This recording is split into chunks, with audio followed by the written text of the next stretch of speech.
was messy. It was messy. It was a messy time. But, you know, that was Brooklyn. That was that life. Honestly, I regret nothing. I had a lot of fun. And okay, to quickly catch you up, if you missed part one, I was dating a producer for like a year. He was totally non-committal, even though we were fully in a relationship, because I was so much younger than him. And he broke up with me as soon as I said I love you, which was like a year in, and then started dating another girl like 2 weeks later. I'm like so jealous that he's dating this other girl. Immediately after we break up, he breaks up with me because I tell him I love him after just like basically being with him, and immediately like being rejected when I'm vulnerable. And so yeah, I'm like, fuck this girl. Like, who is this bitch? Like, who just happens to be older than me? And he was like, I'm doing you a favor. And like, in hindsight, he was doing me a favor. Like, thank God I didn't end up with him. And yeah, it just was very toxic. So then he's dating her.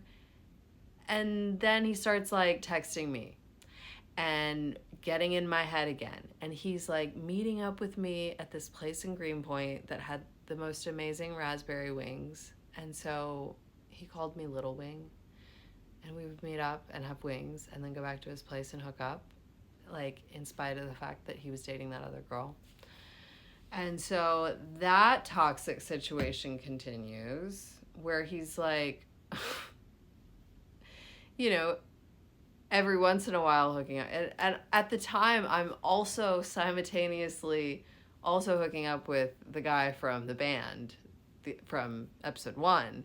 And so I feel like it's important to note that also while this is happening, when we broke up, in retaliation, I end up hooking up with the bassist in my band at the time. I had a band with a bunch of guys in Brooklyn called Lone Vice, and we used to play out a lot. We were about to record a record, and the bassist had a crush on me. And so, of course, when me and this guy break up, I make the genius move of hooking up with my bassist as a rebound, which, like, I was not in no way over him, the producer, you know, so it's such a bonehead move, such a stupid fucking move.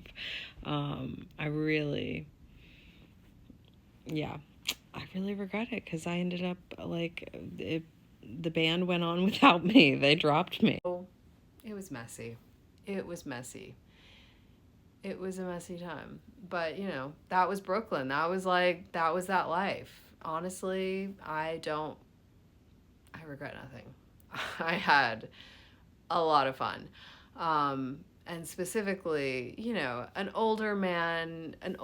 he was Israeli, and he was a great lover. I will say that. We had very adventurous escapades. Yeah, we had fun. And so, of course, because we had that, like, lightning connection, it was like we were still hooking up while he had this girlfriend. It was toxic. And one of the times he comes over and we hook up, and after we hook up, he's like, by the way, my girlfriend's pregnant. I'm going to be a dad. And I'm like, fuck you, dude. Like, fuck, like, seriously, get out. Like, I immediately was so grossed out by being the other girl. And I blocked him on I literally haven't talked to him since then. I have blocked him on every single outlet that you can block someone on. Maybe except TikTok. I think I did see him follow me on here, and I think I blocked him. I think he's blocked on all of it. I'm an Aquarius. So I'm a big blocker. I'm a big move on and block you and let you move on, because here's the thing. If you don't block them, they'll fucking creep on you and they'll pine over you. And some of them, if I want them to, I won't block them. Some of them, I want them to pine over me. Some of them, I want to, like, rub it in and be like, fucking pine, bitch. But some of them, I just gotta sever that fucking tie, especially when you have that electric sexual connection. And so, blocked, bitch. Well, thank you for listening to my story time. There are more stories to come, so follow, and good night, guys.